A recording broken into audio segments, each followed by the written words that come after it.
All right, so I feel like this one is relevant now because currently there's what I would call supply chain issues due to the current world circumstances, and I feel like they are only going to get more drastic as time progresses because as resources and trade gets more and more restricted, that's going to lead to more and more problems. Anyway, so I went on a vacation and we went to Japan and South Korea. And while I was there, I was looking at the buildings, right? And more particularly in South Korea, because South Korea, it's one of those things that this is going to sound out of touch. I'm just going to admit it. It's one of those things you don't realize when you live in a world that is quote unquote developed, right? I go out in America and the world, like there's, at least in my area, it is established, right? There's been buildings here for long. Like there's always stuff that's up and coming and things that are renovating, but there's been infrastructure and all that stuff in place for quite some time now. And so when you go to a country like South Korea, where, they've pretty much only really started getting going a little bit after, the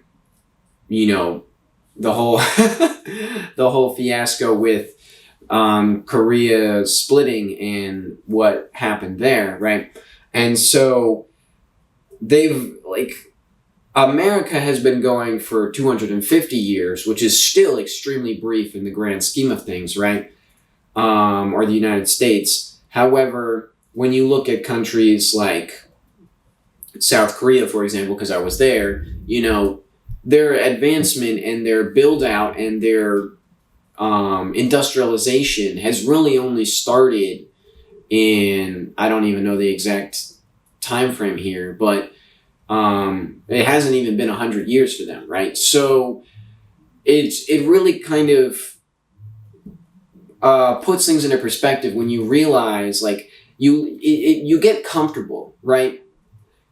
And you think the world is a certain way, and then you go to countries where it's not, right? And you see how certain conditions are, and you realize, and like, I'm not saying that like it was, South Korea looked bad, but it was just a very different look because it just looked to me like there was haphazard, quick built, concrete skyscrapers by the hundreds, just like plopped in place. They're like, we need more housing, or we need more. I don't even know what these buildings were used for. It almost like, it looked like there was nothing around to justify these buildings. It was very weird to me, right? I didn't really understand what was going on. I was like, why are those there, right? It looked like someone decided to build a city in the middle of nowhere, but all of the buildings were just apartments. And it was just very confusing to me, right? Like, where are all these people coming from? And what do they do? That was almost like, that was my thought process, looking at these buildings. I was like, where are all these people going every day, right? It looks like there's nothing around. And so I thought this was very interesting. And I never really found out what those buildings were for and what was around there. But seeing that was very interesting to me. And so it really just kind of put things into perspective on certain conditions in the world, right? And then also when I was in Japan, we mainly were just in Tokyo, and the city is just massive. It's a massive city, right? And we're like leaving out of the city, and there's just buildings and just more buildings and more concrete, right? And I was just looking at this and I was just thinking to myself, that's a lot of buildings, right? And I've been to like New York City, Philadelphia, like I've been like to cities. It's not like I haven't been to a city before. But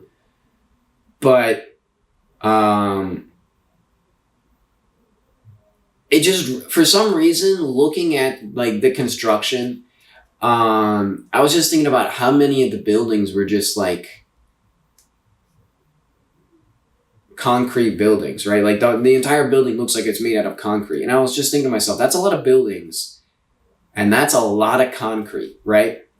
And what it made me think about is like, if you think about the amount of concrete in every city across the world, it is an absolutely insane amount of concrete, right? And what does that mean? That it's an absolutely insane amount of resources. And it's almost like the scope of it is so insane to really think about. Like if you really think about how much concrete is being used like right now in construction, let alone what's already been built, it's insane. It's an insane amount of concrete, which means an insane amount of resources to make that concrete, right? And then you think about all of the steel and that is in all of those buildings, right? And in all of the vehicles and just everything, right? Like all of the resources in all of the world. Like if you're driving on the road, right, you're in traffic. That's a lot of cars. There are traffic jams just like that by the thousands all across the world right now.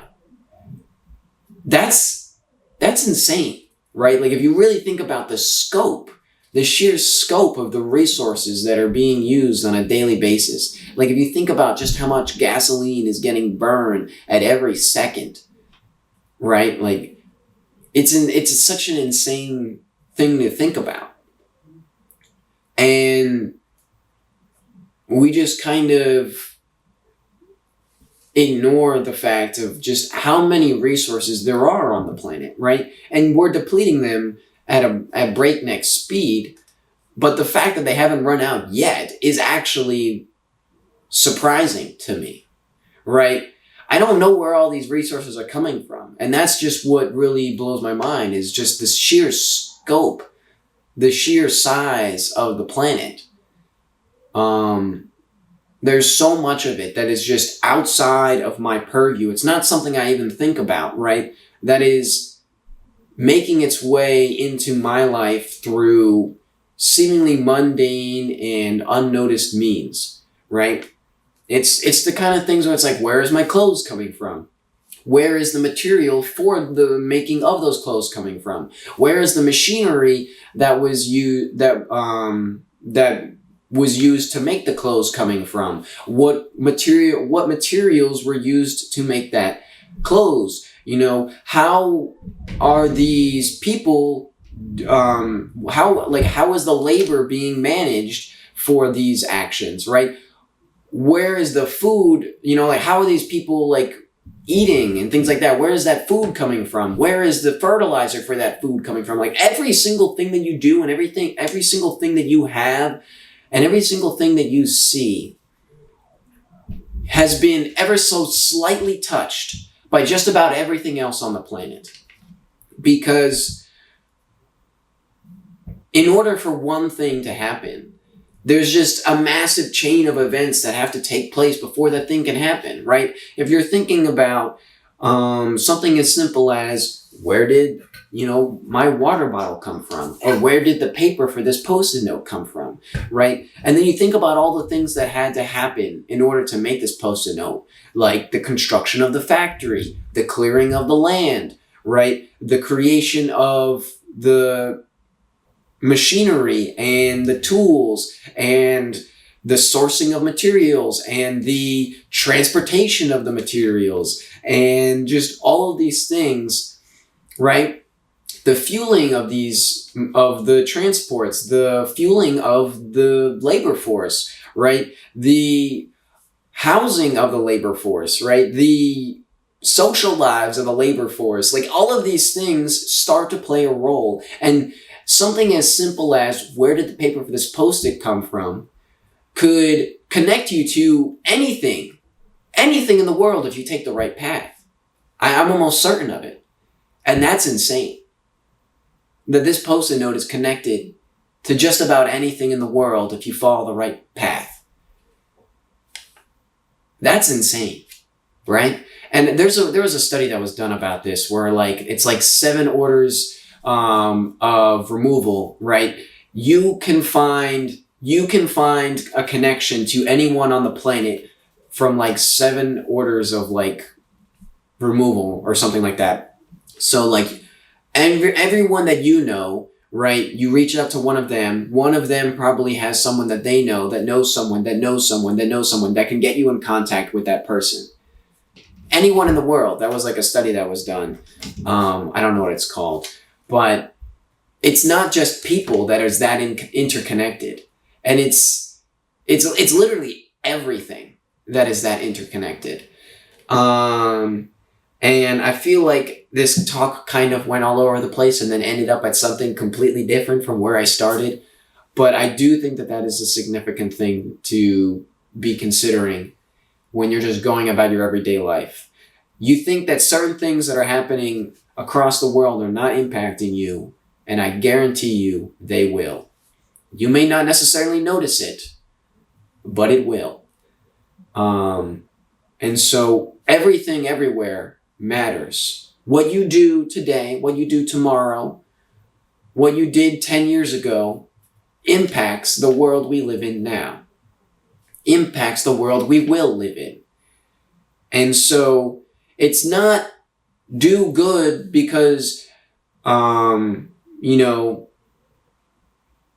that's just what you should do. It's do good because it matters, right? And it doesn't seem like you're making a difference. It doesn't seem like anything's changing, but every single thing has an impact on everything else in some way, eventually, right? And so I think that that is extremely impactful and something we really need to think about more, because certain things like conservation and proper recycling and things along those lines is not really addressed from that standpoint. And, when you think about things from that perspective, it's like,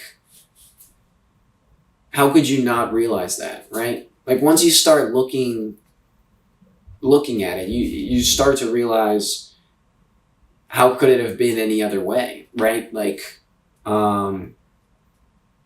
it's just crazy. The world is crazy. So, yeah. Peace out.